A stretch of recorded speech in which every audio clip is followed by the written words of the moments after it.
Hello again and welcome to another Warhammer 40k Mordy and Glory video. In today's episode, we shall be doing some more dispatches from the front lines. That's right, it's time for another tournament after action report. And let me tell you, I've got a real spicy meatball for you today. You see, we've been hitting the tournament scene hard. We've taken pure infantry, we've taken pure science, hell, we even took a super heavy meme list. But this time, we rolled out the armor. This time, I took the Mech Guard. Oh, baby, I know there's going to be a few people who are interested in this one, because if there's one universal truth about Guard players, is that we love tanks. Lots of tanks. So you know what? I'll stop blue balling you guys. I'll stop teasing you. Let's mount up, roll out, and drive right into today's episode.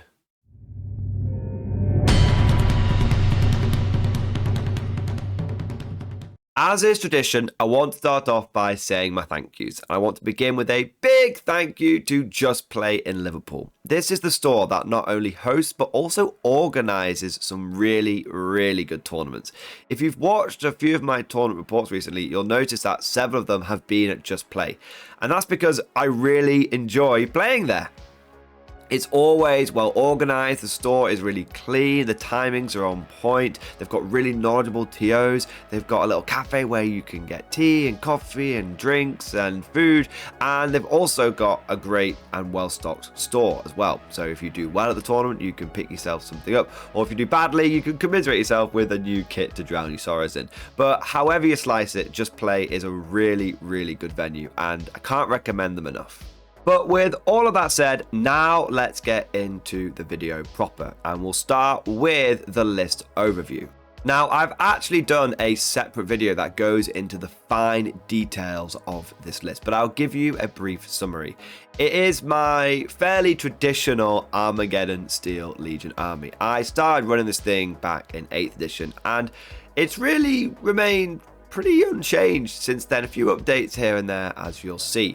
So the core of the list is 6 Armoured Fist squads. These are infantry squads inside of Chimeras. Every single Chimera is equipped with double heavy bolter, a heavy stubber, a hunter killer missile, and the lasgun array. These Chimeras really add some significant mass to the list. They actually are the most common vehicle in the army. And whilst individually they're not all that durable or all that killy, when you start adding them up, they do put out a very impressive amount of DACA, even more so now that they get the free hunter killer and that the firing deck allows a couple of infantry blokes to shoot out the top as well. I tend to use the Chimeras in a very similar role to how I use screening infantry in a hybrid or infantry guard list. Namely, they push forward and they're kind of sacrificial, and if they die, I don't really mind, because as long as they're pushing back enemy deep strikers and helping to get me some maneuverability and get me onto objectives, that's kind of the main deal. Speaking of objectives, inside each Chimera, I went for a little bit of a different choice. I have talked a lot about pillbox Chimeras recently, having infantry squads with like lascans in the back, but this time I went for Cajun shock troops. I thought that this list was a little lacking on objective control. I know some players will laugh at that, taking 6 battle line squads, but from a guard perspective, 6 battle line is really not a lot of objective control. So I figured if I take the Cadians, I will have sticky objectives, and that will give me a bit more of that long-lasting OC. Each one of those Cadian squads was equipped with a sergeant with autogun, and then we had a voxcaster, and then we had one man with a grenade launcher and one man with a plasma gun. After this, we get to the support units, the vehicles in the list that are designed to soften the enemy up. And we'll begin with the artillery. We have 2 Manticores. Now, I'm a big fan of the Manticore. They might be expensive at 150 points each, but with that strength 10 and flat damage 3, they really can tear a big chunk out of your opponent. The main purpose of this pair was to harass enemy units that are trying to hide out of line of sight and hold some backfield objectives. You find that a lot of players these days try and get away with just putting 5 sisters or 5 Space Marines on a backfield objective, and then they push everything else forward. And if you're able to take that back objective off them, it can really throw a spanner in the works, because they've got to put a valuable unit back there, which means it's not on the front doing damage to you. So really, these guys were just to target those units that are sitting on objectives out of line of sight. And then we get to the proper tanks in the army. And we start off with a pair of tank commanders. One of the tank commanders has a demolisher cannon, a heavy bolter, 2 plasma cannons, and a heavy stubber and a hunter killer missile. And the other tank commander has got a battle cannon, a las cannon, 2 plasma cannons, a heavy stubber, and a hunter killer missile. And I've also upgraded him to be Grand Strategist. This allows him to do 2 orders instead of 1, and between him and the other tank commander, it gives me 3 tank orders for the army. You might be wondering why I didn't take the Lord Solar. Well, I played around with including him in the list, and I realized that he was actually a big drain. When you take into account the Lord Solar's points cost, and then the platoon command squad, and then the squad you've got to attach them to, it's well over 200. And I was already looking to take 4 tanks in the list. So what I did is, rather than spending 200 plus points on a Lord Solar blob to get 3 orders, I took the Lehman Russes that I wanted to take, and then just spent about 60 points upgrading them to 2 orders. So rather than spending 240 or so points on orders, I spent 60. And I got all the tanks that I wanted. And let me tell you, little spoiler here, I did not miss the Lord Solar in this list. In fact, I found that having the tank commanders in a tank army worked great, because it meant I got all the firepower that I wanted and all the tanks that I wanted. But there are still 2 other vehicles I want to talk about, and the first one is the Lehman Russ Exterminator. I ummed and ahed between taking an Exterminator and taking another battle tank, and that was just because the Exterminator turret was green and the rest of the army was tan, and I wanted everything to be aesthetically pleasing. But in the end, I decided that I probably wasn't going to win best painting anyway, so I might as well take the green turret and take the more efficient choice. Boy, let me tell you, I was so glad that I did. The extra AP of the Exterminator is fantastic. Never leave home without it. And the fact that it's got twin linked as well makes it just as deadly as the regular battle tank. So the Exterminator was there to just act as a force multiplier and do a decent amount of damage. And finally, in the motor pool, we have the Rogel Dawn. I love the Rogel Dawn. I think it is one of the best and most efficient tanks in the game right now, let alone in the Guard. It comes with all of the firepower, all of the durability, and a very competitive points cost. The one thing it has is it's not very good in close combat, but it doesn't need to be, because it'll just shoot you in close combat, because it comes with so many guns. Now, the loadout for this particular Dawn was the Oppressor Cannon, the Coaxial Autocannon, the Pulverizer Cannon, the 2 Multi-Melters, and then triple Heavy Stubber. But wait, there's one more unit in the army, the only one that was not vehicle mounted or a vehicle itself, and it was a cheeky 5-man squad of Scions who were there to drop down and score objectives.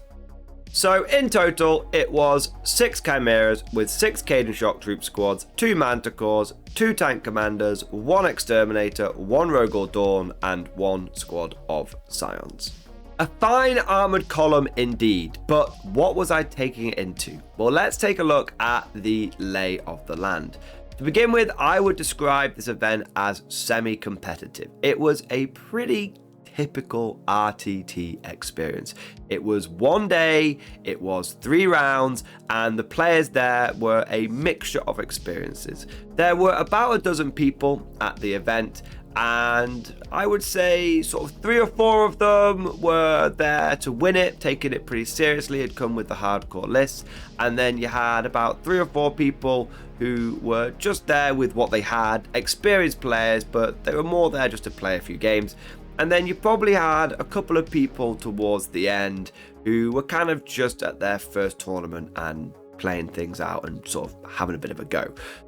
So it's overall was a semi-competitive event. Nothing too toxic was there, but if you take a look at a lot of the lists, and you find this a lot with 40k tournaments, few people were running stuff that was completely out there.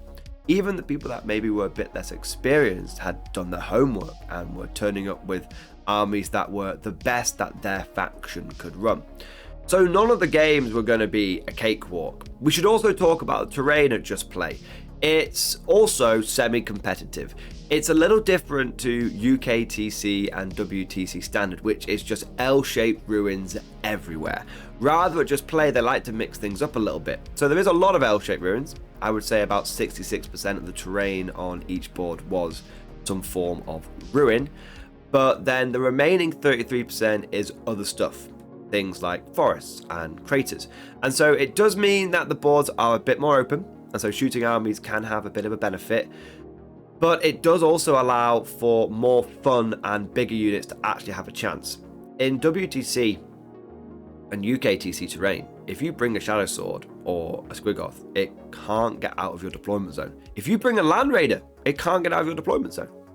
So at Just Play, what they do is they allow for a gap. So almost any size vehicle can, even if it struggles, it will be able to get out of its deployment zone and maneuver around the board in some way. I've run Shadow Swords, I've run Baneblades at these events, and whilst it has been a bit tricky getting them where I wanted, I have always been able to at least move them. But that covers all of the pre-tournament stuff. But I know why you're all really here. You want to know how the Steel Legion did in the games. So let's crack on and dive right into game number 1. So for our first battle, the first taste of combat, I was up against Alex and his Space Wolves. And he was a really, really fun and fantastic opponent. And he had a pretty cool list as well. For his characters, he was rocking Bjorn the Fell-Handed, Ragnar Blackmane, and a Wolfguard battle leader on Thunderwolf, who he had enhanced with the Frost weapon. He then had 3 battle line units, 1 Assault Intercessor Squad, 5-man, 10 Blood Claws, and a 5-man Intercessor unit. For his other data sheets, he had an Assault Intercessor Squad with jump packs, which I've not seen before, which is cool. And then he had an Eliminator Squad, a Hounds of Morkai squad, another Hounds of Morkai squad. As far as I understand, they are basically special Space Wolf Reaver squads. Then he had a Land Raider Crusader, a squad of Longfangs, and then 2 squads of Thunderwolf Cavalry. One was max size, 6 wolf strong, and the other was a 3 wolf strong squad. And then rounding out the list, he had some Wolfen. He had a squad of 5 Wolfen, and then he had 2 Wolfen Dreadnoughts. The mission for the first game was Scorched Earth, meaning that there are 5 objectives and you can start burning them as the game goes on, getting you some bonus points if you don't think you could hold on to those primary. And this was combined with the twist, the mission rule of Vox Static. Vox Static is a tricky beast because it's an extra CP for a CP reroll or for new orders.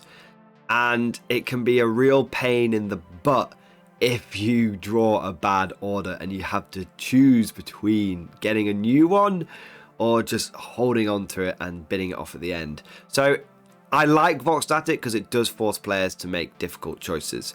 The deployment was table quarters with the circle in the middle that you can't go into.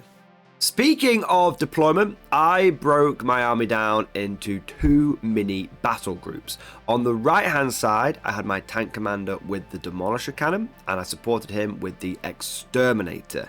I also had a couple of Chimeras.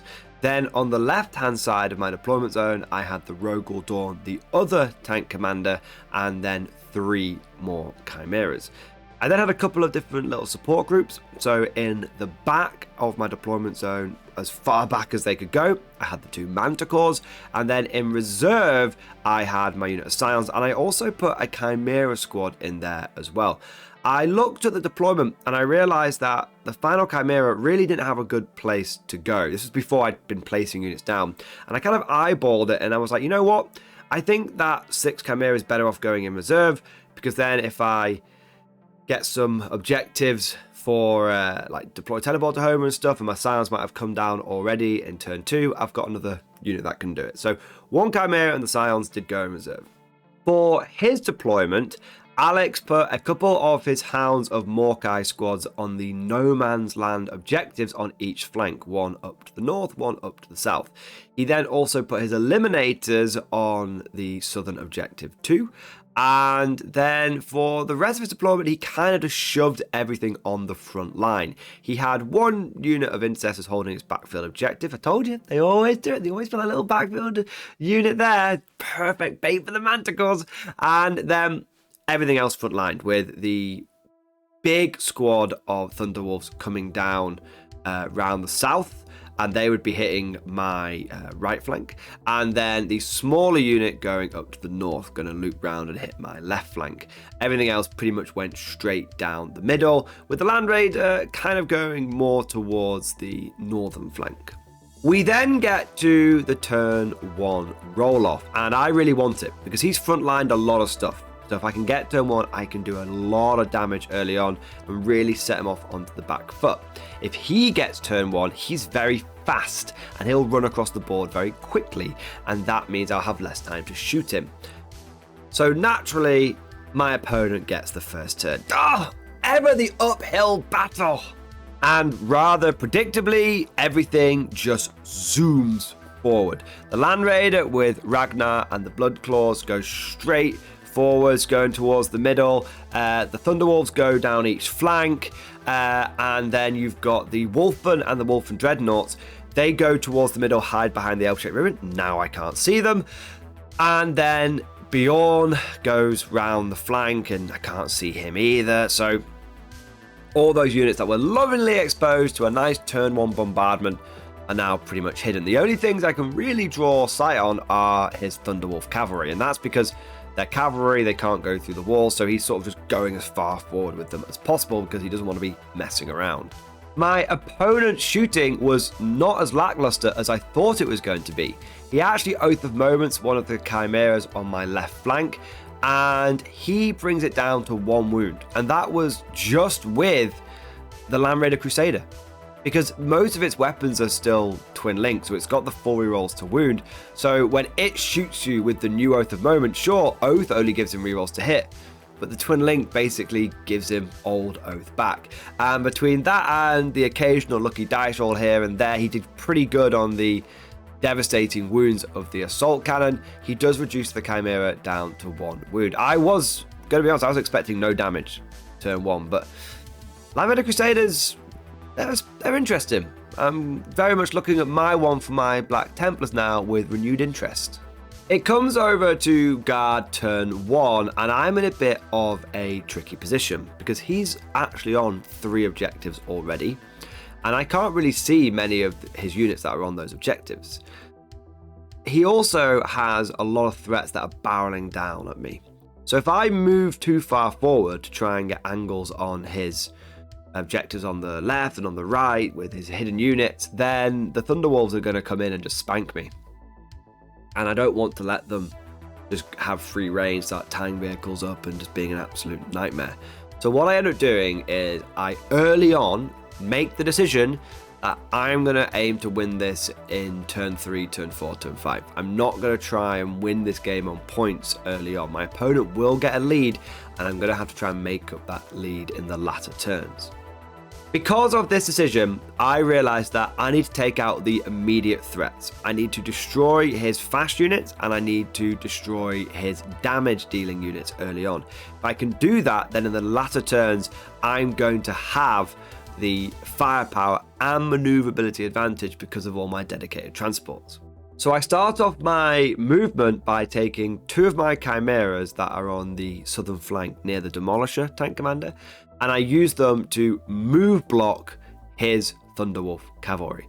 He will not be able to go through the walls because he is not infantry, and so the only targets his Thunderwolf cavalry have is the Chimeras. I also then move my Leman Russes into quite a ballsy position because I'm banking on the fact that the damage that I can do to his Thunderwolves will make them not able to kill a Chimera. So my Leman Russes end up almost right behind the Chimeras. It's very risky because if he does manage to take out the Chimera, the move blocking thing's just going to completely fall apart. That happens in the what I'd call the southern right flank. In the northern left flank, I start off by moving one of my chimeras forward, the 1 wound one. And my opponent uses Overwatch and destroys it. Very cheeky move there. I was not expecting him to use the Overwatch, but it was exactly the right thing to do because he still had Oath and he's, of course, got his twin linked. I then move my Dawn forward and I move my Tank Commander forward so that they're able to draw line of sight onto his Thunderwolves. The aim of the game this turn is take out the Thunderwolves, because once that's done, he's very slow. He's foot slogging. All his Dreadnoughts are foot slogging, all his infantry's foot slogging. It's just the Land Raider after that point. Once all of my armored assets are in position, we begin to open fire. I'm not going to lie, it starts off with a bit of a wet fart. I launch my first Manticore into his backfield objective holding unit, and I roll a 1 for the number of dice. I proceed to kill, once all is said and done, 1 Marine. I then fire the next Manticore, and I roll another 1. Brilliant. And that Manticore doesn't even manage to kill anything, because now I don't have the full rerolls because 1 Marine died. So the Manticore rule doesn't work anymore. So 300 points to kill 1 Marine. Nice. Fortunately for me, the dice gods decided that they'd messed with me enough at that point, and then I started unloading with my tanks into the Thunderwolves. And the Exterminator goes first and is able to comfortably cut down 2 of the Thunderwolf cavalry from the big squad. I was very, very happy with that. The 8 shots, the take aim, the twin linked, very, very spicy. The Demolisher Cannon Tank Commander then goes in, and he just rolls a big 6 on the number of shots. Even though he's hitting on 4s, gets a really, really high number of hits. Once he's got the hits, the wounds are the easy part. And my opponent just can't roll his 4 of invulnerable saves. This is something I was really worried about, because sometimes if someone's got a 4 up, they just make it, and they make it, and they make it, and they make it, and it's like butting your head into a brick wall. But my opponent, I would say, made an average amount, but that was not what he needed. He needed to be lucky. And so once the Demolisher Cannon had finished, and the plasma cannons and everything else had finished, the Wolfguard battle leader was left alive, and I believe he was on like 3 wounds, 4 wounds, something like that. Not a lot. The 2 chimeras that were move blocking, they just unloaded, and I think it was a heavy stubber that took the last wound off. It was pretty cool. And so the Wolfguard battle leader went down. And so that was one of my priority targets completely eliminated. And then over in the north, the Rogel Dawn and the Tank Commander went into the 3-man squad. Interestingly, they actually only killed 2 of them. Bit of a whiffer, but the last Thunderwolf didn't do anything of note. I'm skipping ahead a little bit here, but basically it came flying in a following turn and just it got killed. It wasn't quite able to get its charge off. So for all intents and purposes, the 3 Thunderwolves were taken out at the top in short order, and the big squad in the south was taken out. So all of the fast movers in my enemy's army have now gone to dine by the Emperor's table. We then get into turn number 2, and the Space Wolf assault somewhat slows down. The Wolfen and the 2 Wolfen Dreadnoughts move into the center of the board, and the Land Raider Crusader stays there as well. I have to admit, I thought the Land Raider was going to come round the side, disembark the troops, do a big charge, because that could have given him a chance to get onto my home objective, but it would have meant guaranteed death for all of his Blood Claws and Ragnar, and probably the Land Raider as well. I think my opponent's thoughts were, if he can just hold on to the objectives in the north and south with his hiding units and then just dogpile everything else into the center, he would win on primary, even if it meant he lost like 95% of his army. My opponent does bring down his 5 assault intercessors with jump packs, and they drop down in the southern flank, near to where my move blocking chimeras are. Shooting for my opponent is again pretty good, considering he doesn't have a huge amount of shooting in his army, and he's able to destroy another chimera on the north left flank. Then it comes over to the charges, And the assault intercessors start off by getting a really big charge. I think he rolls double 6 for them, and they go straight into one of my chimeras. I was totally okay with this, because my chimera was doing one job, and that was blocking him. And I was pretty confident that the lone power fist in that squad wasn't going to do much. And my infantry are safe and sound inside of the chimera, and I can just jump them out and get them close to the middle objective or to one of the southern objectives anytime that I want. He then goes for 2 long charges with his Wolf and Dreadnoughts, and he doesn't get either one of them. That was kind of big. They were both 9-inch charges, and the 9-inch charge is never guaranteed. And to be fair, he did make 1 out of 3 9-inch charges, which statistically is probably about right. But by not getting those Wolf and Dreadnoughts in, they were kind of stuck out in the open. And I've kind of shown I have the ability to overwhelm his 4+ invulnerable save shenanigans. And that was really it for the charges. Fight phase was predictable. The intercessors with jump packs didn't do anything to my chimera. In fact, we'll skip ahead a little bit here as well. That fight continued until the end of the game, and the chimera and the intercessors made it to the end.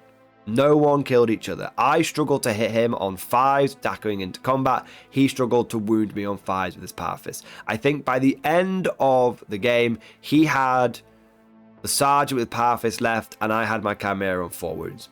But both sides effectively locked each other up and took each other out of the fight over there. We then passed the baton back over to his Imperial Guard, and the Emperor's True Finest decided to enact their tried and tested battle tactic of blow the enemy off the table. This was going to be a big turn, because if I was able to do significant damage here, the plan to pull the game back turn 3, turn 4, turn 5 was very much on. If I didn't get what I needed, if my opponent got lucky on those Wolf and Dreadnoughts with those 4+ invulnerable saves, that would be it. I wouldn't be able to pull it back in time. I move an infantry squad and a 3rd chimera and my tank commander, my rogue dawn. The whole left flank just drives forward. And then on the center, I move a chimera with an infantry squad inside towards the middle of the board. And that allows me to start, if I destroy most of the units there, I'll be able to take that objective. And that was most of my movement, really. Again, it was staying still with a lot of stuff so I could just continue to blast them. The Manticores opened up this time, and they did a lot better. I ended up taking the intercessor squad that was holding his backfield objective down to 1 Marine, and that Marine wasn't on the objective because my opponent had been stringing out for various reasons. I think he'd moved away from his home objective because he wanted to do like some sort of investigate signals, and he thought he'd be safe. So he did unfortunately lose his backfield objective turn 2, which was good. And then I also used the other Manticore to just obliterate. I just absolutely flattened the eliminators. Yeah, the 3 sniper dudes just got splatted. I then went to the main shooting in the center. That's where the biggie was. And the Demolisher tank commander unloaded into a Wolf and Dreadnought and blew it apart. Demolisher cannon just rolled an average number of shots, got an average number of hits, got all the wounds, and then my opponent didn't make a 4+ invulnerable save on the first Dreadnought, and I think 3 Demolisher shells just went through and easily just turned it into a pair of smoking feet. I then unloaded with the Rogal Dawn, who could get an angle on the other Dreadnought, and he was able to take out the other one thanks to, amazingly, the Pulverizer Cannon. Yeah, I know I think I was wounding him on 4s or 5s with the Pulverizer Cannon. I can't remember exactly. It's strength 9. I think they're toughness 9. So I was able to it was just the last little bit of flat damage 3 from the Pulverizer. Yeah, I was really glad that I put that one on instead of the Castigator this time.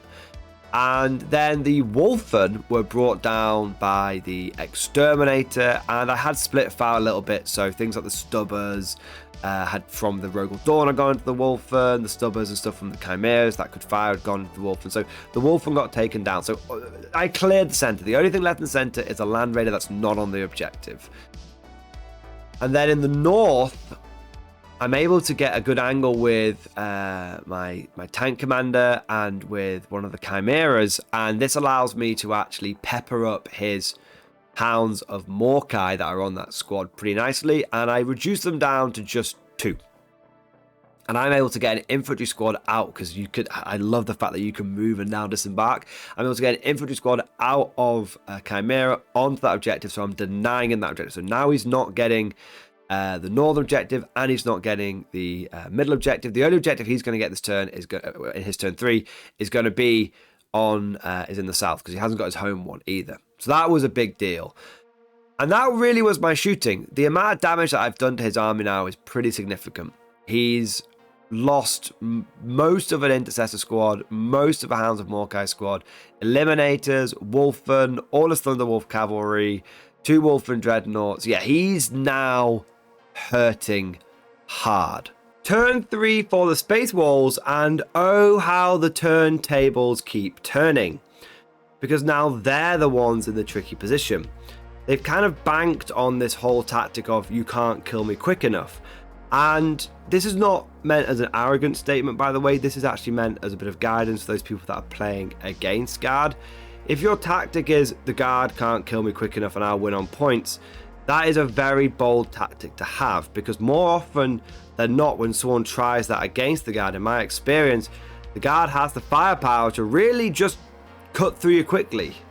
So what's happened is my opponent is rapidly running out of assets.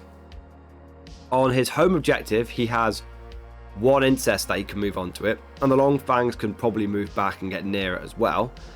6 Marines? Not a huge amount to hold an objective, not against Manticores. And then on the north left objective, he's got 2 Hounds of Morkai. And then on the bottom right hand objective, he's got a Hounds of Morkai squad. And originally, Beyond the Fell-Handed had been working around that flank to try and get some attacks on me and get some charges down. But after he'd seen what the Manticores could do, he ends up moving Beyond back so that he's got 2 units that can hold that objective. And in the center, he's just got the Land Raider. In fact, out of all of his remaining units, the only offensive capability he has left in his list is the Land Raider and the Wolfen. And so what he does is the Land Raider ends up moving squarely into the middle, onto the middle objective, and then Ragnar and the gang get out. And their target is the Chimera squads and Chimeras that are threatening the middle objective. Because if he can kill those, I won't have any OC near the middle of the board at that point. So that essentially makes up his turn. He shoots at the Chimeras. He's able to damage both of them, but not destroy either one in the shooting phase, which is a big deal. And then he charges both Chimeras his turn 3. He gets them, and he ends up destroying both of them. But then the 20 infantry just pile out. So at the end of his turn 3, I have lost, must be 4. I've lost 4 out of 6 Chimeras, and 1 Chimera is tied up and 1's in reserve. But all I've lost is my Chimeras. And now his final remaining alpha level threat, priority target from my side, is exposed. And it comes over to my turn 3, and, well, my tank commander, who's been supporting the north, moves forward and destroys the remaining Hounds of Morkai. They had actually done a cheeky charge on the infantry squad that had taken the objective away from them, but I'd managed to hold, and I was also able to pass my leadership check with a stratagem. That objective stayed mine. So the Hounds of Morkai in the north get taken care of, and the infantry squad that's up there is fine. And then in the center, well, Rogel Dawn, Demolisher, Exterminator, 2 infantry squads. They just pick up Ragnar and his friends, turn them into Swiss cheese. And His Land Raider, I actually don't think I do much damage to it. I think maybe I take a wound or two off it with some remaining spare firepower, but it lives. And then in the south, what happens is I use my Manticores to pick up his Hounds of Morkai, and the infantry squad that have been in the Chimera that had been in combat with the Assault Intercessors most of the game jumps out and gets itself in a position to take that objective off the Space Wolves following turn. In my turn 3, my reserves come in, and my Scions and the Chimera squad actually come in together, and they go right after turn objective, which is now exposed. It's turn 3, I can come in any board edge that I want, and I'm actually successfully able to just take that objective. Any asset, I think he had the Intercessor on there, he goes. I think the Scions drop down, they deploy teleport to Homer, and then the infantry squad and the Chimera come on and they kill the Intercessor, and that's mine. So, end of battle round 3. All the Space Wolves have left is Bjorn, Longfangs, and a Land Raider. And realistically, that was game. We sort of half talk out, half play out the remaining 2 turns. There's plenty of time on the clock. We're just sort of, no point in twisting the knife if the game's already over kind of thing. My opponent says, let's just sort of wrap it up. And by the end of the game, I actually do end up destroying the Land Raider, which is important for one of my objectives. And at the end of the game, it ends up being quite a solid guard victory. The final victory points end up being 75 points to the guard and 49 victory points to the Space Wolves. And even though we weren't using WTC terrain, the tournament was using WTC scoring, which means that the tournament points for this were 15 points to the guard and 5 points to the Space Wolves. Looking back on that game with the benefit of hindsight, I do think it was quite a good matchup for the guard. I had good maneuverability, he was relatively slow outside of a few units, I had better firepower than him, better durability than him, I wasn't relying on 4+ invulnerable saves, my natural toughness was really blunting a lot of his stuff, and his anti-tank was a little bit lower than ideal. But if this had been a good matchup for me, then game number 2 was going to be a totally different kettle of fish. This is because battle number 2 was going to be against the Votann. That's right, it was time for some rock and stone. It was time for some diggy hole. Now, at the beginning of 10th edition, I would have loved this matchup, because Votann were dog shit. In fact, they were cat shit wrapped in dog shit. But this is not the beginning of 10th edition. We've had a few balance patches now, and Votann are quite good. In fact, there are some circles that say Votann are now one of the new top armies. And this is because they've had a lot of points cuts, and their new judgment tokens are really good. They basically pick 4 units at the beginning of the game and go, those are going to die. My opponent for game number 2 was Alex, and in his list he had a Brokir Ironmaster, an on-here champion with the Wayfarer's Grace enhancement, another on-here champion with no upgrades, and then a Carl. He also had in his battle line 2 big squads of Hearthkin warriors, 10 man strong each, and then he had 4 Sagittars. Each Sagittar had the high las beam cannon and twin bolt cannon. For his other data sheets, he had 2 large 6-man squads of Brokir Thunderkin, each one with the Graviton blast cannon. He then had the on-here Hearthguard 10-man squad, all Volkite disintegrators, and he had another 10-man Hearthguard squad with all of the disintegrators, and rounding out the list, he had 2 small Pioneer units, 3 bikes in each one. If the Space Wolves weren't packing much anti-tank, the same cannot be said for this army. Pretty much every unit has got some form of dealing with vehicles. Even the Hearthkin warriors have got the Magna rail rifles. The Sagittars with the high las beam weapons of essentially multi-shot las cannons. The Brokir Thunderkin though, they're the biggie. Each one of those squads has got 6 weapons with anti-vehicle. Anti-vehicle 2+. I'm running a lot of vehicles. And then the Hearthguard, well, they're just like mini Terminators. And they've got all sorts of devastating wound potential with those Volkite disintegrators. So there is anti-tank, anti-everything coming out of every part of this list. But things only go from bad to worse when we get to the mission and deployment. You see, we were playing Supply Drop, and this is where the game starts off with 5 objectives, but the one in your deployment zone isn't worth any points. It's just the ones in the middle that matter. And the ones in the middle slowly disappear until there's just one left at the end of the game, which is worth 15 victory points. Combine this with Dawn of War deployment, and my number one advantage of maneuverability now means nothing, because you know which objective is going to be the Omega objective, the one that's left over, the one that's worth so many points. That's determined at the beginning of the game. So all you have to do is dogpile that one objective, really focus on that one, and you're gravy.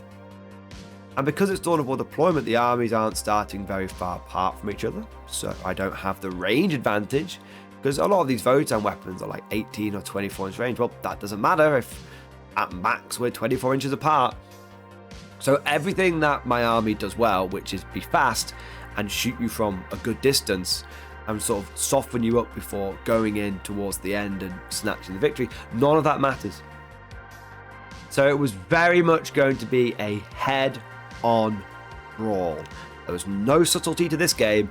It was 2 armies enter, 1 army leaves. For deployment, I broke down into 3 smaller battle groups. On the right-hand side, I had my Demolisher tank commander with 2 Chimeras. In the middle, I had the Rogel Dawn with 2 Chimeras. And then on the left-hand side, I had my Exterminator, my tank commander with the battle cannon, and another Chimera. I also had my 2 Manticores behind the big ruin on the left-hand side.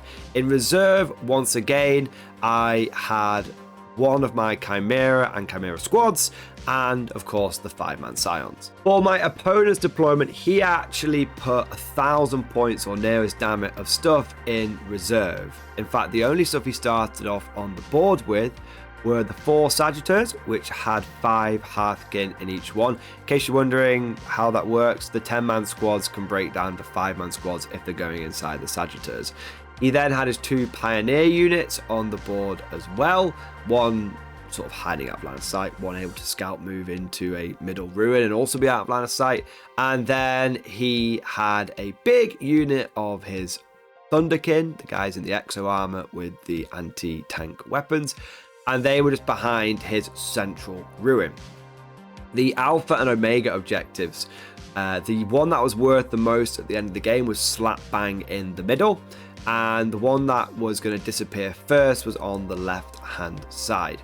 So really it was all about the left and right flank. We then get to the roll off for first term, and I am desperate to get it.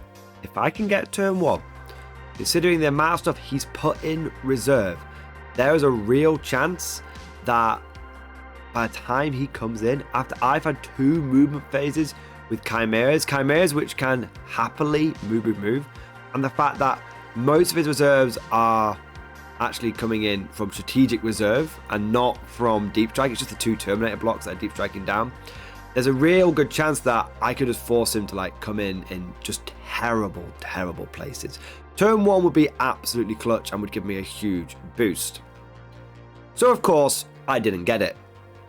God, like, I know I said before uphill battle, but it really does feel sometimes like the Emperor likes to test me, because I just needed 1 break. I needed 1 advantage, but I didn't have it. I didn't have the deployment, I didn't have the mission, and now I don't even have the first turn. This was going to be a really tough game. Votan turn 1 is pretty straightforward. He goes for a bit of a light mechanized assault. He wants to take ground early, and he's pretty durable, being Votan.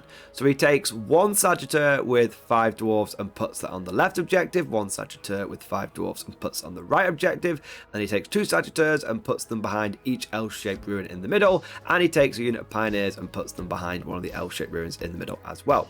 Here's Thunderkin that he had to deploy on the board because he couldn't physically get any more points to reserve. Go right to the edge of their room, don't pop out because they don't want to expose themselves too early. For his shooting, this is where I learned that Votan have got some really good guns, but they're also kind of shit at the same time, because he only hits on 4s, so he pops a couple of shots off at one of my Chimeras on the right, and just misses, and he pops a couple of shots off at one of my Chimeras on the left, and just misses. I didn't even bother to pop smoke, I'm like, he just hit on 4s. So he just rolls and doesn't get the hits that he needs. Or I think he gets like 1 hit out of the 4 shots and then just doesn't get a wound. So what I realized was that Votan, when they're shooting against their grudge units, they're really, really potent. But when they're not shooting against those, they're going to struggle to destroy things even like Chimeras.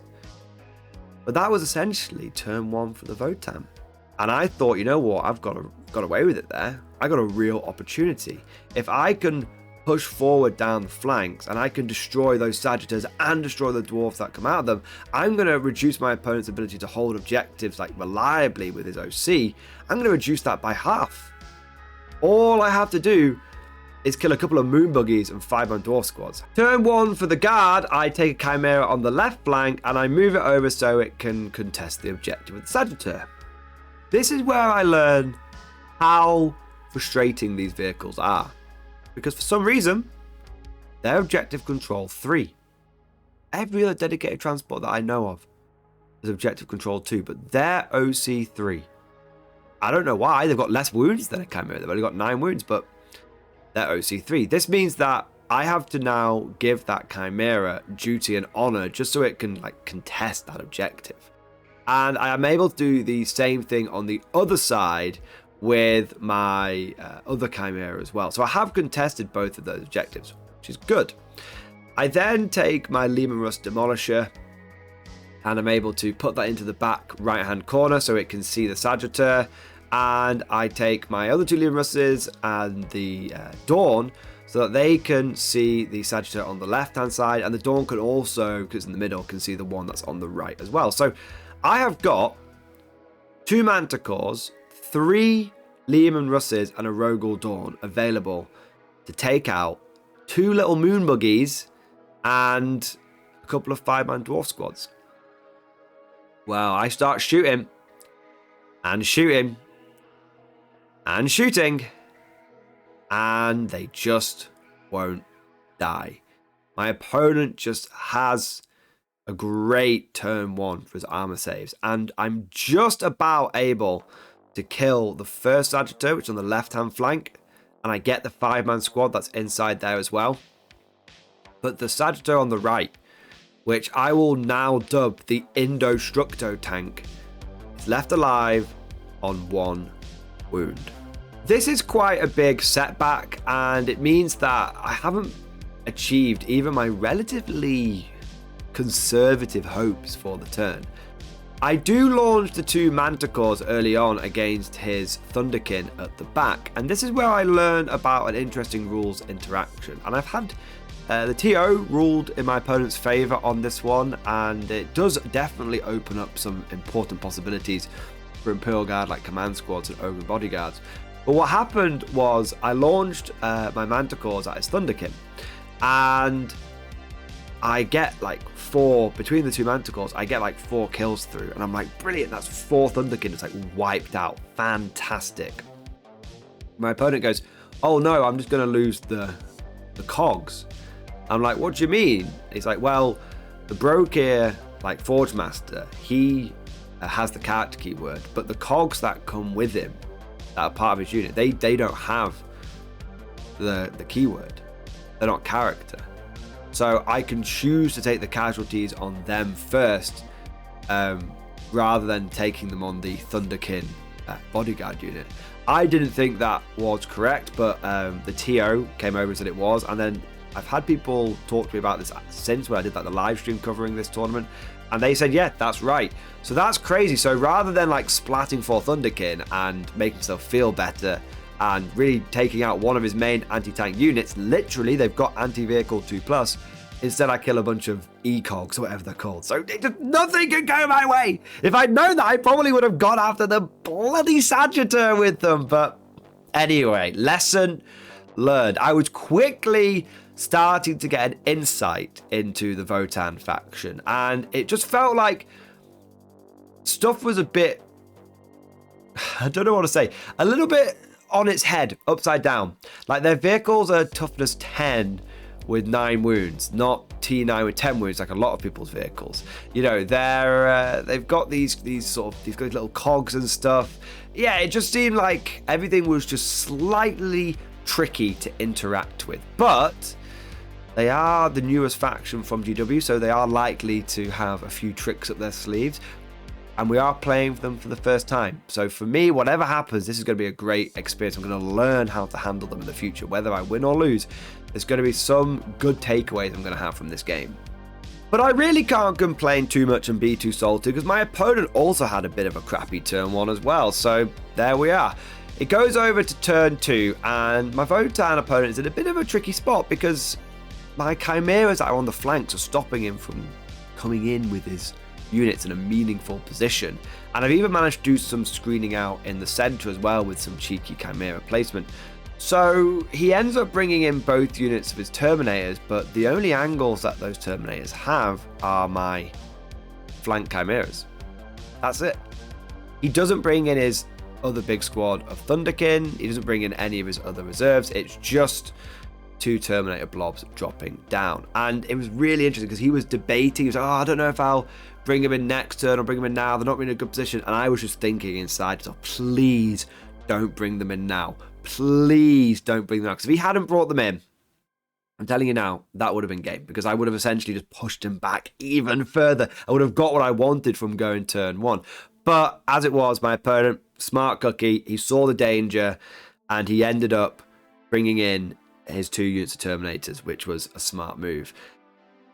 It then goes over to the shooting, and I'm going to have nightmares about this shooting phase for a while. So we start off with the Terminator blobs, and it's not such a big deal. The first blob of Terminators do loads and loads of shots into my Chimera that's on the left-hand side, and they do like 5 wounds to it, because they're fishing for devastating wounds. So they got 30 shots.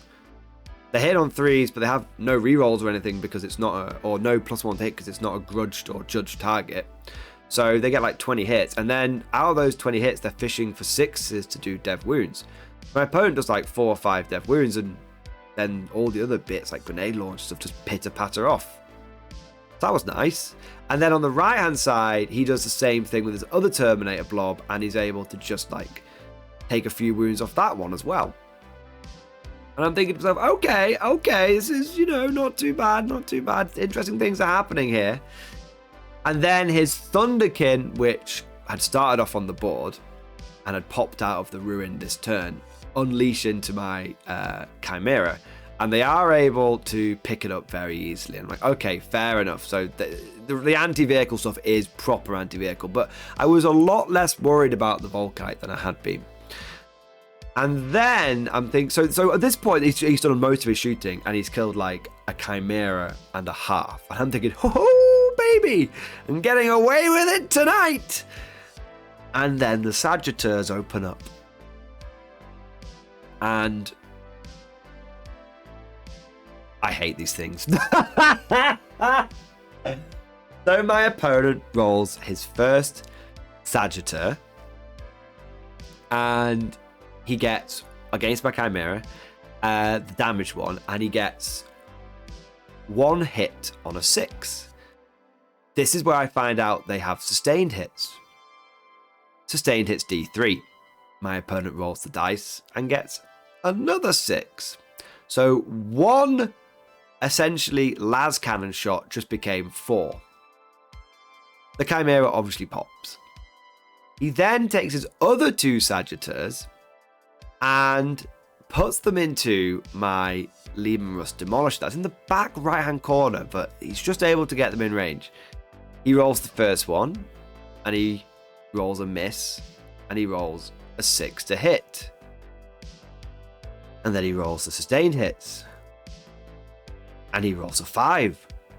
So that's another one, which has become 4 hits. And he cuts the Leman Russ in half. And then I'm like, okay, he's played his trick a couple of times, but surely, yep, third Sagittar rolls a 6 on the to hit. And then rolls a 6 on the sustained hits. So 3 out of 3 Sagittars have maxed, like, obviously they've missed one shot each, but every single sustained hit, he got the max. So he kills my Leman Russ Demolisher. So my right flank is not looking in a good position now.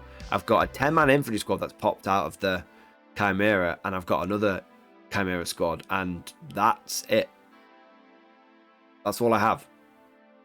It's really, and then on the left-hand flank, I've lost my Chimera, and I've got obviously my 10-man infantry squad's popped out as well. So it's definitely, that was not what I needed. Because if those Sagittars had just rolled like normally, I probably would have lost both Chimeras still. Okay, that's fine. I'm happy with then in turn 2 losing a couple of Chimeras. But losing the Demolisher Cannon on the right-hand flank meant that my ability to now deal with his very durable units and that big blob of Terminators that just dropped down, that's gone. That's completely and utterly gone now. Also, I should have mentioned that Alex had gone for fixed objectives and he'd gone for engage and bring it down. Engage, I think, was a bit of a mistake, especially on sort of Dawn of War, but bring it down, obviously a fantastic choice. And so getting that Leman Russ was not only crippling for me, but it was also getting him more points as well. It swings over to guard turn 2, and I know this is where I need to do some damage. I really need to be able to punch back hard. I need the old adage of the guard gets hit hard, but hits back even harder to come true. And I'm in a good position to set this up because his Terminators have deep struck down basically out in the open, and he's got a Sagittar like on 1 wound, and his other couple of Sagittars are now exposed. So realistically, if I can, and his Thunderkin are exposed as well, and they've not got the cog stuff going on with them anymore, so brilliant. So if I'm able to just do a reasonable amount of damage, maybe kill one of his big blocks of Terminators, finish off the Sagittar, something like that. I've not got huge ambitions, but I set myself up so I've got multiple overlapping fields of fire. So if I kill one target easier than expected, I can then move on to another target, and if that target takes a bit more, I can still finish it off. My movement consists of me, that's where all my damage dealers go. So my Rogal Dawn pokes out into the center so it can do its job there. See the Thunderkin, the Exterminator, and the Battle Tank, they go after the Terminators. A couple of Chimeras move towards the center, and my Chimera that's left and the infantry squad left on the right flank, they go after sort of the middle objective there.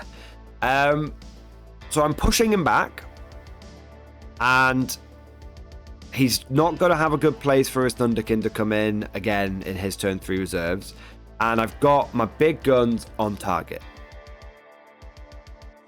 Just need to roll those dice. Start off with the Manticore. Roll a 1 for the number of shots. Okay, not ideal. But there's a big squad there. No damage. Damn, really could have done with squashing some of those Thunderkin. They really could have done with that, but it's okay. Eagle 1, Fox 2. We'll fire the second. No damage. I think maybe I killed one. I think I killed one Thunderkin, actually. Sorry. Don't want to over-exaggerate, how badly the Manticores flubbed it. This was a really, really big deal. I just rolled 1s on both Manticores. Really not what I needed. But then things look up. And I fire my Exterminator into his unit of Terminators. And I'm able to... I don't kill any of them, unfortunately. My opponent does make a save, but now I've got Withering Hail. my tank commander opens up, and once the tank commander's fired, the Chimera has fired, the 2 infantry squads have fired, and the Rogel Dawn has fired. We've killed 4 out of 10. Technically out of 20 because there's 2 big squads of them. My opponent just will not fail a save. My vehicles actually perform more than I could have expected from them. They really do get the number of shots I need, they get the number of hits that I need, but they just don't. They just can't get through that. That void hardened armor just will not crack. So I kill 4 Terminators and a single Thunderkin in the sort of on the left flank in the north, and then on the right flank between I had like 3 Chimeras shooting and crack grenades and plasma guns shooting at the 1 wound Sagittar, and I get loads of wounds on it. I got like loads of auto wounds on it as well. Like one of my Chimeras doesn't even need to move. It's only got like a 3-up save, but just won't die. The 1 wound Sagittar does not die to some spare firepower from the Rogel, I think the pulverizer cannon, and then 3 Chimeras worth of firepower. And Hunter Killers, I get hits with my Hunter Killers, I get wounds with my Hunter Killers, but nope, they just can't break through. So my turn 2 shooting, and I actually say to my opponent, I think that's game. The fact that you've hit me and your luck's gone better than expected, and I've hit you and I've just not been able to damage you, and I've exposed myself now. Oh, grim in the dark. Battle round 3 kicks off, and at first I'm kind of demoralized. I've not done anywhere near as much damage to my opponent, and he's now ready to deliver a smackdown. But then my opponent's turn starts rolling, and his luck cools down. He fires a Sagittars and this time just misses. Doesn't get any 6s, doesn't get any sustained hits, nothing like that. Any hits he does get through, he doesn't quite get the wounds off with. If he does get a wound off, I'm able to stop it. So I'm able to tank the Sagittars this time, which is good. It then comes over to like his Terminator guys, but suddenly they're only like a 6-man squad, and actually I thought only killing 4 was like horrible, but they've not got anywhere near the volume they need to fish for those 6s reliably now. And his Thunderkin have only got an 18-inch range, so they're barely in range. And so he moves forward slowly with everything, essentially trying to get onto those 2 objectives. And he's able to get onto the one on the right-hand side, but he can't get to the one on the center. And once he fires everything off, his Disintegrator guys end up killing a 10-man infantry squad. That's okay. His other Disintegrator guys kill another 10-man squad. That's okay. And then his Thunderkin managed to get a few in range of my Rogel Dawn, but they're only able to do 6 damage to it because they're only 2 damage a pop. And I was in cover, and even with him rolling quite high on the number of shots from the blast mechanic, I was all right.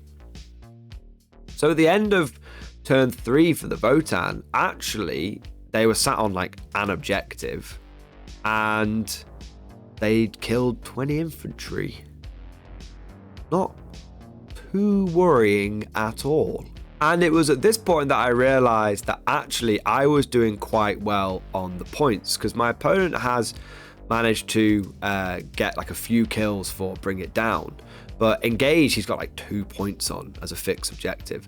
And then for my secondaries, I've been able to score both turn 1, I've been able to score both turn 2, and I'd been able to get some primary on turn 2 as well, which was nice. So I was doing all right. I was doing okay. It was very much a case of actually I might not be winning the firefight, but I am pulling ahead on the points significantly. And turn 3 is where my luck picked up and my opponent didn't roll like an absolute fiend on his armor saves. I bring in my reserves and I bring in my Scions down in his deployment zone to deploy a teleporter home, and then I deploy my Chimera and Chimera squad in his deployment zone as well, because he's not got anything back there, and that allows me to get behind enemy lines. So I get 10 secondaries, just like boom, in the bag.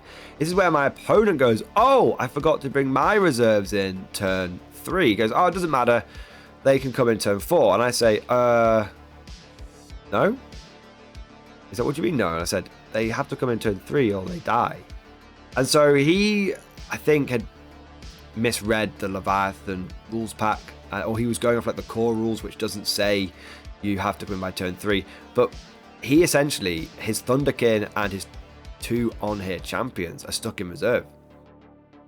But he does have the CP for rapid ingress. So at the end of my movement phase, he does rapid ingress in the Thunderkin with the on-here champion, and just the regular on-here champion just ends up dying. But because of where I've moved, where my chimeras are, because I've got that chimera on the right flank, which disembarked its squad to cover my rear area, and then it moved up onto the right flank. I've got my left flank is so secure. I've got Russes and I've got Manticores there, so that's fine. And the center, obviously, he can't come in the center. He can't deep strike in, so I've got my back line covered. And then I've just put my reserves in like first. So what happens is he ends up bringing his Thunderkin on in his deployment zone, basically on the right hand side, out of the game. So sure, they didn't die, but they literally couldn't contribute anything whatsoever. This was a big mistake for my opponent, and I'm not going to lie, it was the opening that we needed. Dog 1 is open, we're in business!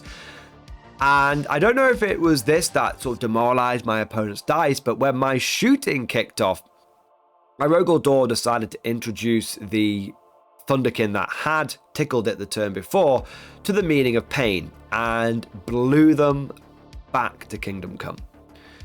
They basically were like those dwarves that were left in Balin's tomb. Just, there wasn't much left, you know. So the Thunderkin just get taken out, and then his Terminator blob, I'm like, you know what? I'm just gonna take care of them. And so I use my Exterminator to put the extra AP on them, and I actually bring my Manticores out so I can get direct line of sight on them, and then my Tank Commander can get line of sight on them, and I just take out one of his Terminator blobs, just absolutely flatten it. And so that actually makes up the majority. Oh, and the Indestructo Sagittor finally died. Yes. Piece of shit. So I finally had the big turn. It was a turn late, but I finally had the big turn. And so now my opponent has lost a couple of Sagittars, Hearthkin squad, a Hearthguard squad, and a Thunderkin squad. He's still got a Thunderkin squad. He's still got a Hearthguard squad, and he's still got 15 of his Hearthkin, and he's still got his 2 Bikey squads as well. And he's still got 2 Sagittars, I didn't mention that already. But he's actually taken some damage now. And what has died was stuff that was near to me, and what is left over is quite far away from me. And considering his range is barely longer than a gnat scrotum, it actually means that finally I'm able to leverage the advantages of my army. I can outmaneuver him, and I can outrange him. We get to battle round 4, and just as things are starting to get interesting, the TO comes over and says, you've only got 5 minutes left. It was at this point that we learned that the round times were only 2 hours and 45 minutes, not the usual 3 hours. If we'd had that extra 15 minutes, it probably would have not been a problem at all. So we end up having to essentially have a little super speed turn 4, most of which is talked out because we're just sort of moving the important units around. And we get to the end of turn 4, and I sort of asked my opponent, okay, what's the score at now? And he checks the score and he's like, oh, you're ahead by sort of 3 or 4 points, which means it'll be a draw under WTC. And I'm like, okay, so really we just need to discuss turn 5. And my opponent's like, oh, well, I don't think we've really got time to discuss it, because we look around the gaming hall, and to be fair, like, most of the players have not only finished, but they've also like packed up and reset their armies for the next round. And so there is a bit of an element that people are kind of waiting on us. And I say, well, all that turn 5 is can you kill my Rogal Dawn? And my opponent's like, oh, why is that? And I said, because you've got the primary points for turn 4. You got that alpha objective, which gives you the big 8, and that gives you a big boost. But turn 5, it's just about the middle one. And you've got nothing anywhere near it that can get near it. And I've got my Rogal Dawn, which I score at the end of the turn, so I just move on to that objective, and then if it lives, I score 15 victory points and I win the game. My opponent's like, oh, well, I'd have to work out how everything could see, and I'd have to do turn 5 properly to do the movements and stuff. And I'm like, okay, like, fair enough. And so we call the TO over, and the TO says, well, to be honest, guys, I said you had 5 minutes about 10 minutes ago. So realistically, we kind of have to wrap it up. What's the situation? And I explain, and the TO goes, oh, well, look, the Dawn's probably going to die because like his whole army is going to be able to shoot you. And I said, well, actually, all of this stuff's out of range because it's only got like an 18-inch range. It's only got like a 5-inch move. In fact, the only thing that can probably get to me is his sort of disintegrator terminators. But the TO sort of says, well, you've sort of rushed turn 4. He might have done some movement there, which is a fair point. And my opponent's like, no, I just don't think we have time to do it. So in the end, I don't push the issue at all. Because it had been a good game. It'd been a good game. It'd been a hard game. And at the end of the day, with a draw, which is what the game did end up being, both players can kind of walk away with the head held high. And it had been really one of the more difficult and challenging, and in that regard, more interesting games that I've had of sort of competitive 40k. Probably one of the toughest ones that I've had. Both armies really evenly matched, both sides having that high luck and that low luck as well. So I was happy to walk away with the draw. But just in case anyone was curious, purely for the sake of purely for academia, as it were, purely hypothetically, I do think the Rogal Dawn would have lived. And the reason I think the Dawn would have lived is because none of his other stuff was in range or could get line of sight to the Dawn. So the one unit that had a chance would have been his Terminators, which would have been able to move to the other side of the ruin and then would have been able to charge the Dawn. The thing is, they wouldn't have been able to see the Dawn, so they couldn't have shot him first and tried to chip some mortal wounds off. And the Dawn was only on 12 wounds, but if he got his entire squad in, that's like 20 attacks, like 20 power fist attacks, essentially.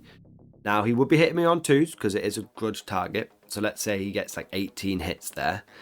And then he would have wounded me on 4s. So he would have got about 9 wounds through. Now, 9 wounds, 2 damage each, and I've only got 12 wounds left. I haven't got my blank left. So if that doesn't go my way, that could easily be a dead Dawn.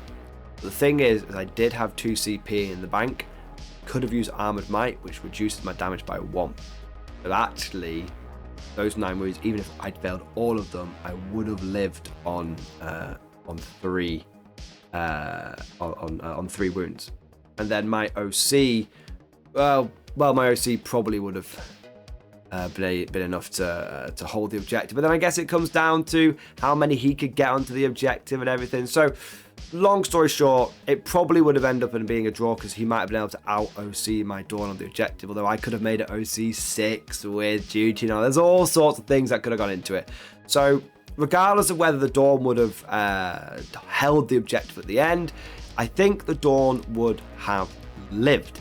And that's important to know because the Dawn is very tanky, and understanding what it can take and what it can't is good. So I think that maybe that objective would have been snatched off me at the end and I wouldn't have got the points and it would have remained a draw, but I am confident that a Dawn can take a full volley even when judged from a Hearthguard squad in combat. But you guys let me know what you think. There might be some factors that I've not taken into account there. And thus, with 1 win and 1 draw under my belt, we get to game number 3. And I find myself playing on table number 1. I know I've clawed my way up to the lofty, heady heights of the top table. And my opponent for this final battle, this ultimate showdown of ultimate destiny, was Eddie and his Death Guard.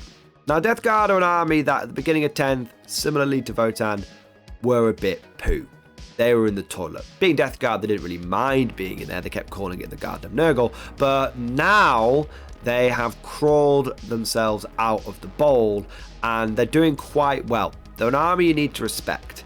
And Eddie had, I think, a pretty solid list. Definitely a lot of units in here that are quintessential to the current Death Guard meta. He had Mortarion, Typhus, Death Guard Icon Bearer, Lord of Virulence, Foul Blightspawn, 10 Plague Marines, 2 squads of 10 cultists. Don't underestimate cultists, they're sticky objectives and they scout. He also had 2 squads of Death Shroud Terminators, 2 Death Guard Hell Brutes with the ability to spread that sickness at range. And then he had 3 Plague Burst Crawlers, and he had a Death Guard Rhino for his Plague Marines, and he had 3 Nurglings, and he had another 3 Nurglings as well. So he's got action monkeys, he's got sticky objectives, he's got firepower, he's got the way to start putting his containers on me at range. Really, there's nothing wrong with this list whatsoever. Everything is quite well placed. The mission for game number 3 was actually a bit of a funny one, because I made a bit of a joke to Isaac the TO. I've known him for years, and I've been to loads of his events recently. And I said, I bet you I can name all 3 missions and twists and deployment that you're going to use today, so at the beginning of the day. And he went, go on then. And I rattled them all off. I said, it's going to be Scorched Earth, it's going to be like Vital Ground, it's going to be Supply Drop. And he went, how did you know all of that? And I said, well, I've been to 3 of your events in the last month, and you do the same missions each time. You just mix up the order of them. And he went, oh, well, it is our standard RTT pack. And he went, well, you know what, Tim, just for you, the first 2 missions are going to be what you expect, but the third one is going to be completely different. And so what we ended up with was not Vital Ground, which is what I expected. We ended up with Sites of Power. This is where there are objectives in the middle of the board in no man's land, and you get more points if you put characters on them. It's really cool. And then there were scrambler fields, so you couldn't just like deep strike characters onto them and start doing. No, you had to foot slog up there. And then the deployment was Crucible of Battle, so lots of long range capabilities. And because the way the terrain was set up, there was lots and lots of line of sight blocking in the middle of the board. This made for a very, very cerebrally satisfying, how about that for a saying, boys, game for both myself and my opponent, because we both bought shooty armies, and now we were kind of limited to these distinct but fairly limited fields of view. You could get a shot from almost one end of the board to the other, but only down these very, very narrow firing corridors. But making the best of a cool situation, definitely not a bad one, we then got to deployment. I put my Rogel Dawn and my Demolisher Cannon Tank Commander and a couple of Chimeras on the left flank. That was my first battle group. In the center, I put 1 Chimera, my Exterminator, and my Battle Cannon Tank Commander, and that was my second battle group. And then on my right flank, near where my home objective was, I put my 2 Manticores, and I put 2 more Chimeras. That was my third battle group. I also now did what was fairly standard and put a Chimera with a squad inside it in reserve, and put a Scion unit in reserve as well. Interestingly, this was like the one game where I probably could have got away with not having that Chimera in reserve, because I had loads of room in my deployment zone, but it had served me well up until this point, and if it ain't broke, don't fix it. As for Eddie and the Death Guard, and that's a good name for a metal band, he put his Plague Burst Crawlers, all 3 of them, and Mortarion opposite the left flank where my Rogel Dawn was. He then put his Rhino with Plague Marines and Icon Bearer, and that went in the center. It went to a good position where it was going to be able to scooch forward and be able to get into the middle of the board easily. Speaking of the middle of the board, he also forward deployed a unit of Nurglings and some cultists as well. They weren't forward deployed, they were on the edge, and then they could scout move forward so that they could get into the middle as well. He had a unit of cultists that went in reserve, and he had a Hellbrute that went in reserve as well. And then he had his final Hellbrute, which was tucked into a ruin that was on my right flank, opposite where my Manticores were. His 2 units of Death Shrouds and Typhus went into reserve. We then get to the roll-off for first turn. And if you guessed that I went second, then you'd be right. That is correct. I went second again. That is 3 games in a row. And if you've been following these tournament reports, I feel like out of the last 3 RTTs and 1 GT of 10th edition, I've gone first like 2 or 3 times. Every other game out of 14 competitive games, I've gone second. It's definitely double digits on going second. It's definitely single digits on going first, I can tell you that much. In this case, it was both a blessing and a curse, because on the one hand, it was a blessing because both sides were shooting armies that had stacked everything up behind lines like blocking terrain, so I didn't have to expose myself early on and make the first move and blink first, and that's fine. On the other hand, it's a bit of a nightmare because my opponent has got lots of stuff in reserve.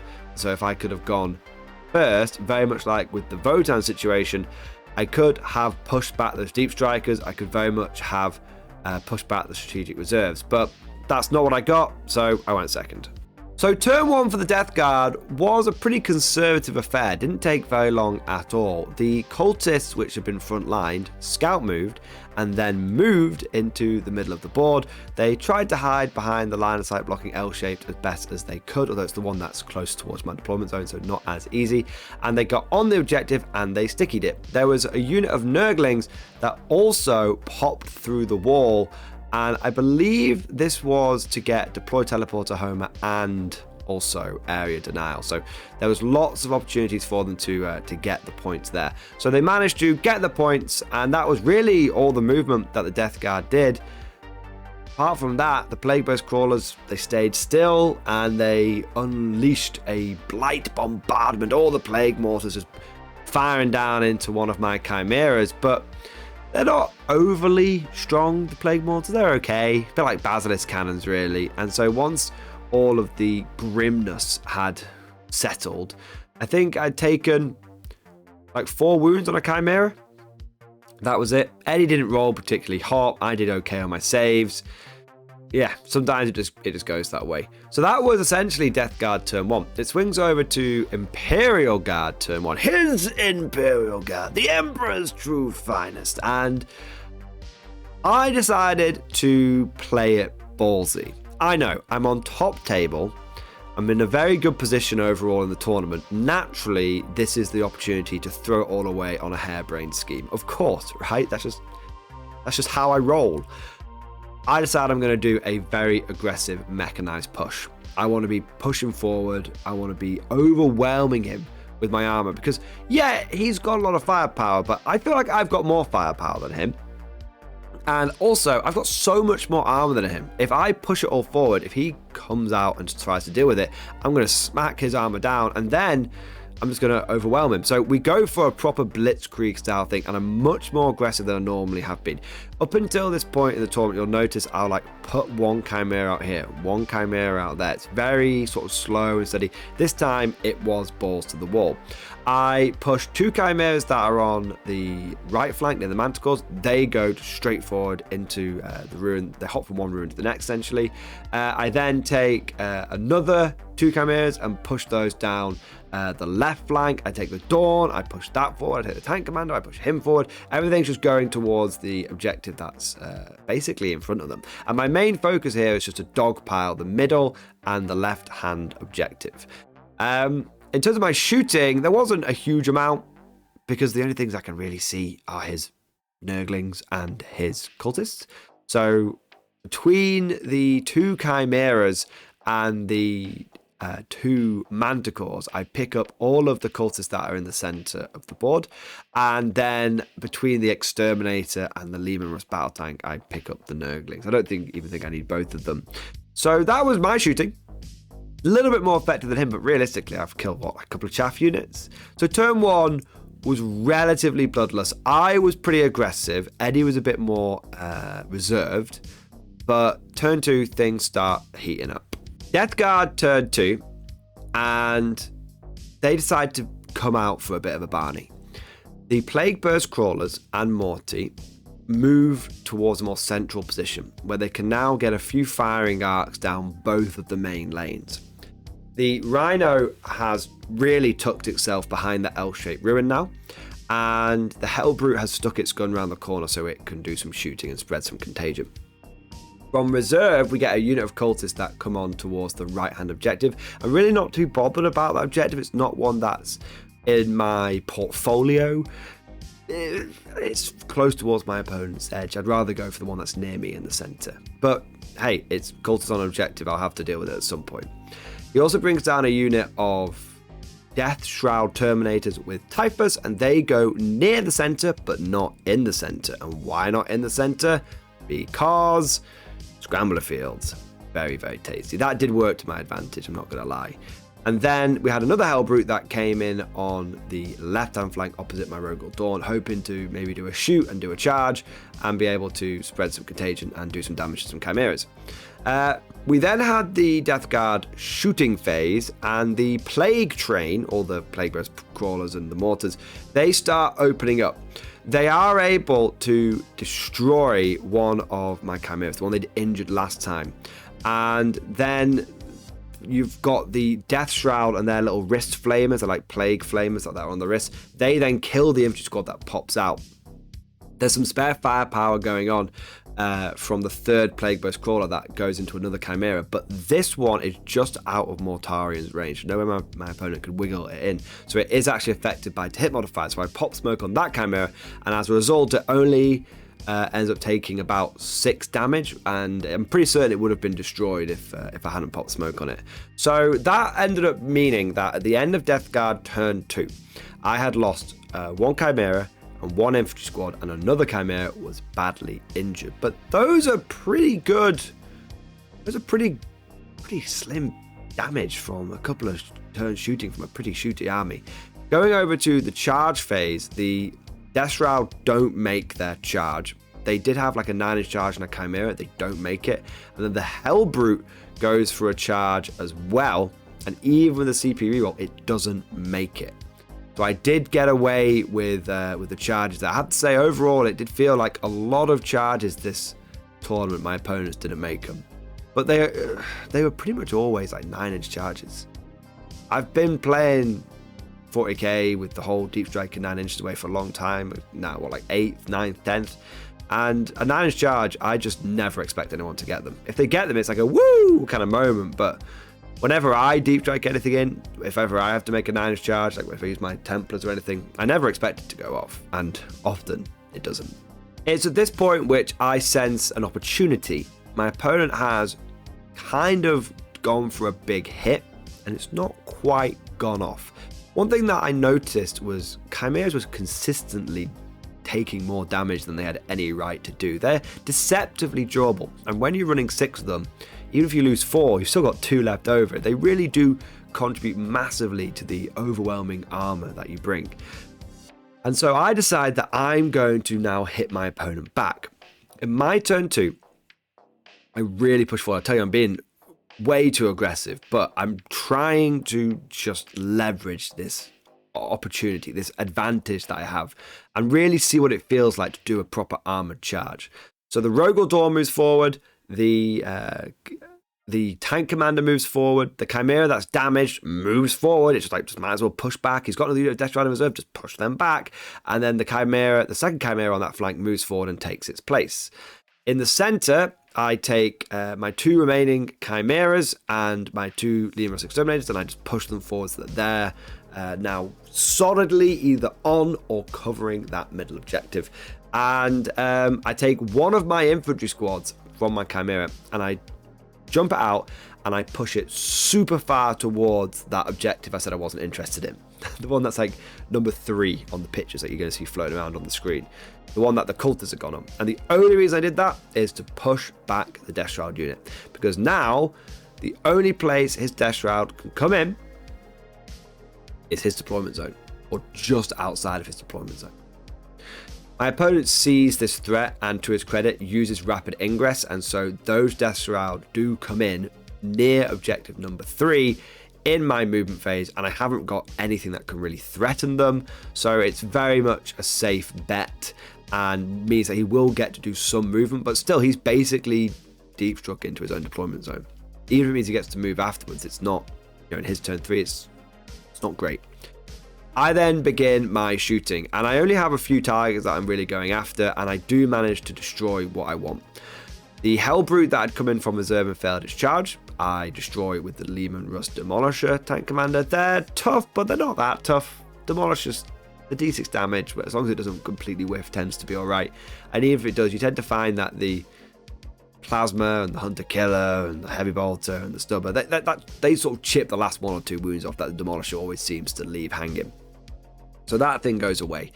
Then we have the Exterminator and the Tank Commander, and we have the Chimeras, and we have the Rogel Dawn's short-range weapons like the Multi-Melters, and they all go into the Death Shroud with Typhus. They all just sit down and take a breather. They get, to be honest, it's a bit of a brutal meat chipper, wood chipper. Yeah, it's not great. So Typhus goes down, 1 unit of Death Shroud's taken care of, 1 unit's way out of position, Hellbrute's been taken care of. The last thing of note is between the Manticores and the Rogel Dawn's Oppressor Cannon, Autocannon and Pulverizer Cannon, I am able to destroy one of the Plague Burst Crawlers and bring another one down to 3 wounds. So a big hit from me that turn. Definitely taking out a few key assets there. Smelly Boys turn 3. And I feel like Eddie can sense the game is starting to slip towards the Imperial Guard's favour. His Death Shroud either out of position or been neutralised, and he's lost the first tank in the proper armoured duel. Sure, he's taken out a Chimera here and there, but I've now got 4 main battle tanks to his 2, and one of those is injured. So he decides it's time to be a bit more aggressive. He has been maybe a bit too cautious. Benefit of hindsight and all that. So Mortarion flies forward. The Plague Burst Crawlers fly forward. And they really start getting close towards the center of the board. The Rhino with the Plague Marines in it, the Plague Marines get out first, and then the Rhino sort of comes around to start getting some pot shots off. And his other Death Shroud come forward, and basically that's his movement. And in terms of shooting, the Death Shroud obliterate the 9 guards in which had tried to push them back on objective number 3. The one on the right side, yep, they're gone. That's fine. And then the Plague Marines that jumped out, the Icon Bearer did an action to get some points, or to, was it? I don't think it was deploy teleport home. I think it was secure no man's land. And then the Plague Marines jumped out, and they actually destroyed one of the Chimeras, and the infantry squad tumbled out. And then his Plague Burst Crawlers went after my Rogel, and they fired everything into it, and the Rogel just tanked it. I did have to use my blank, but that was it. The Rogel Dawn it's tough to wound with that toughness 12 versus strength 12, and so the 4 entropy cannons really, one of them was a threat, and I just went, nope, not dealing with that. That went away. And then the Plague Mortars, I think they didn't achieve anything of note. I can't remember if they went off after another target or if they went against the Dawn as well, but they didn't achieve anything of note. So essentially, thanks to the ablative armor of the Dawn, it's just survived a volley from the Plague Train. Going into turn number 3, and the casualties on the guard side are quite light. We've lost 3 Chimeras, I believe, at this point, and we've lost 2 infantry squads. That's not a huge amount. My reserves come in, and what I do is I put my Chimera and the Chimera squad, and I bring them in, and they go after the Nurglings, the second squad of Nurglings, which are literally just holding my opponent's objective. They come in, and they just shoot them, and they just get rid of them. And I actually had another squad of infantry come back, one that I'd used reinforcements on, and they came in, and the shooting killed 2 of the Nurgling bases. They charged in and killed the final Nurgling base. They made a 9-inch charge, of course, and this meant that I was able to not only deny my opponent his backfield objective, but also take it. That was a really, really big deal. Elsewhere, the armoured push continued. The Rogel Dawn and Chimera that's left on that flank push forward to keep the spearhead going. The tank commander actually just parks his bum on the objective because it's sites of power, so he might as well do that. In the center, my remaining Chimera, so I've got one remaining there as well, and my two tanks, my Leman Russes, they move in onto the central objective, and I actually deep strike down the Scions down there as well. And so I'm really like locking that area down now, because the Scions die, I can always reinforce them back in, or they just die, I don't really mind, they're only a 5-man squad. I begin shooting, and it goes quite well. The Rogel Dawn and the Chimera and the two Manticores are able to kill the injured Plague Burst Crawler and bring the last one down, the last remaining Plague Burst Crawler, down to about 3 wounds again. So it's really very much the armored duel is now over, and it's in the favor of the Guard. The two Leman Russes go after the Plague Marine unit that was in the center and just get rid of them. Just gone. The 1-2 punch of the Exterminate and the Battle Cannon really impressed me throughout the entire event. Really, really, really tasty. And I don't really have any charges, but that gets to the end of turn 3, battle round 3 as well. And the Nurgle team has got left Mortarion, a very injured Plague Burst Crawler, a Rhino, Hellbrute, Cultist, and Death Shroud. And all of that is basically concentrated around one objective. The south, completely clear. The middle, barely contested.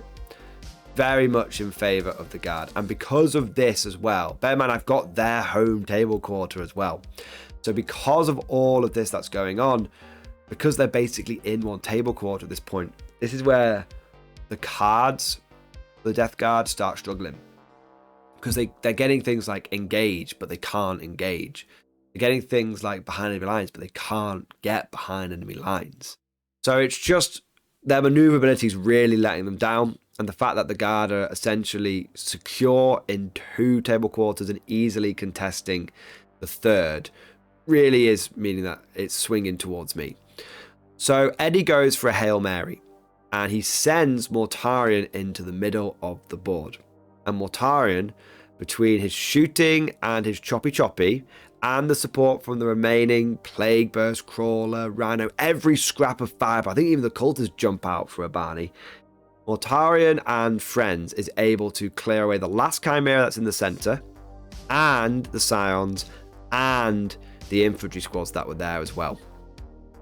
So I have definitely, he's secured the center one last time.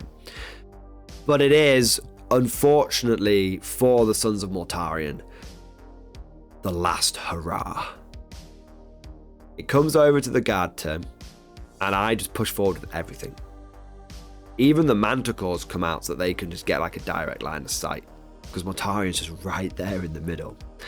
And between the spare firepower from the various stubbers and whatnot, the Cultists go down, and the final Plague Burst Crawler dies to some longish range firepower, I should say, from the Demolisher Tank Commander. And essentially, the only thing that survives, the only thing that's sort of left, once everything else is shot, the only thing that's left is Mortarion stood in the center. You've got the Death Shroud, which is still stood on the objective, and the Hellbrute, which is sort of next to them. The Rhino's gone, Plague Burst Crawler's gone, the Cultists have gone. And then it comes down to the Rogel Dawn. Now, the Rogel Dawn starts firing, and it actually stays still this time, so it can get auto wounds. And the main cannon goes, and I get a good number of shots, get 5 on the number of shots. And I'm able to get a few of those shots through. But Mortarion gets a few 5 feel no pain, so he only takes a wound here, a wound there. And then we've got the Pulverizer Cannon, beautiful weapon, manages to get like 3 damage through a Mortarion, brilliant. And then we've got the Heavy Stubbers, everything's just sort of going in, we're chipping away. And it gets to the Multi-Melters. And by the time the Multi-Melters fire, Mortarion has 11 wounds left. There had been some other various pot shots here and there, but he had 11 wounds left. I fire the multi-melters. 4 shots, and I roll 3 6s and a 5. Those 2 6s auto wound straight through. I roll the 5, and I get another 5, so that one wounds as well. Eddie rolls his saves on Mortarium, and it's at that point when Nurgle decides to withdraw his patronage from his favoured son. Eddie stops 1 of the shots. The other 3 go through. He uses a CP roll. He still fails. I roll my damage, and I roll a 6, a 5, and a 5. And because I am in melter range, that is 8, 7, 7. That's 22 damage on Mortarium. And he is sent back into the abyss from whence he came. I like to imagine that there's just these 2 fly wings that are just left, and then they sort of just flutter down to the ground and then dissolve into puddles of green goo. Like, the multi-melters hadn't done much the whole tournament. They'd been better than the heavy bolters that I normally ran, but they hadn't done much. And they'd been saving all of their power. It was like Dragon Ball Z. It was like, Kami. Like, all of the power for just purging the ever-living shit out of Mortarion. And after that display of brutal efficiency, of Imperial armored might, we call the game there. Essentially, Eddie had a Hellbrute and unit of Terminators left. They were just going to sit on an objective versus the majority of my army. Sure, I've lost about 5 Chimeras at this point, but that doesn't matter. I've got plenty of infantry. All my heavy hitters still going. I'm securing 4 out of 5 objectives. All we do is draw the cards, see if Eddie can score them. He can't. We draw my cards for turn 5. I can score 1 of them. Job done. And that is the end of game number 3, and victory is assured. It was a strong victory for the Imperial Guard. And so we get to the end of the day. And after all of the dust had settled, I'd come away with not only 1, but 2 victories and a cheeky draw as well. And the people that were playing on table 2 ended up getting a draw, which means I was the only person in the whole tournament to get 2 victories, meaning that I actually ended up only gone and bloody done it, guys. I won an event. Huzzah! Drive them, men. Drive them.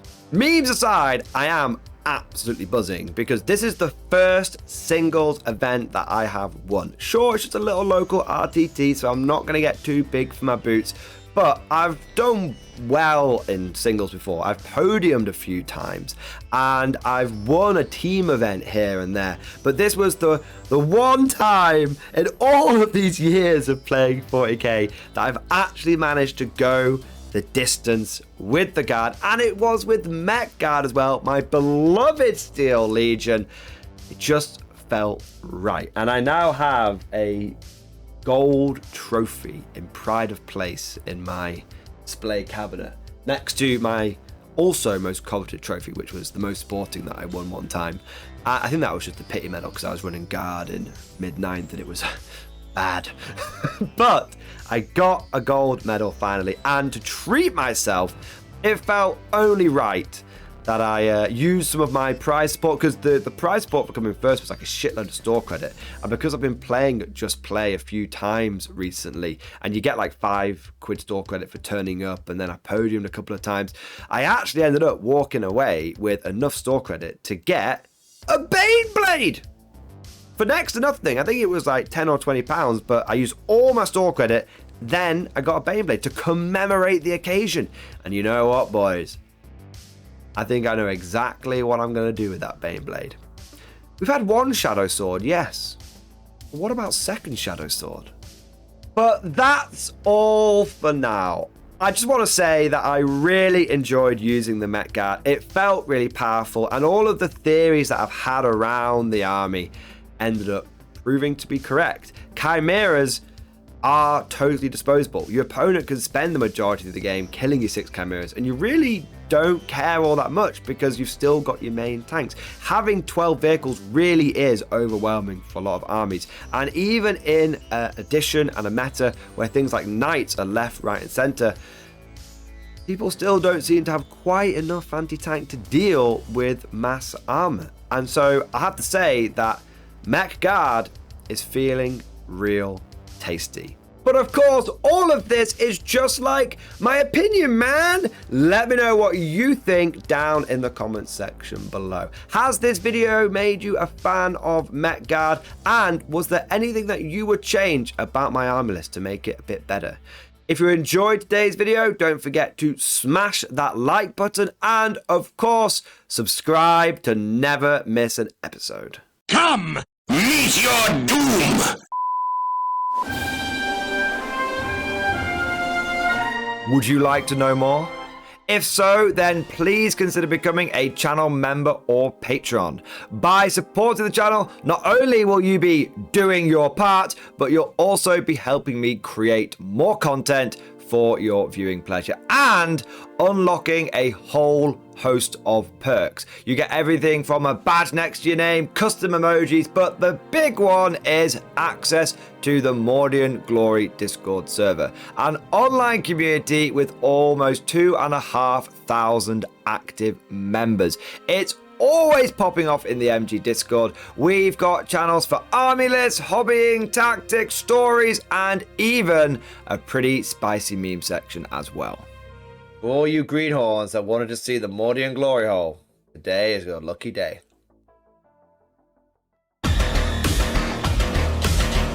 And joking aside, I do want to say a massive thank you to all of the current channel members and patrons. You guys are amazing. Truly the lifeblood of the channel. I could not do Mordian Glory full-time without the incredible and generous support of my members. So thank you guys so much. And last but certainly not least, I want to say a personal thank you to all of my top tier Patreons. These are the War Masters, the people who have truly gone above and beyond the Call of Duty.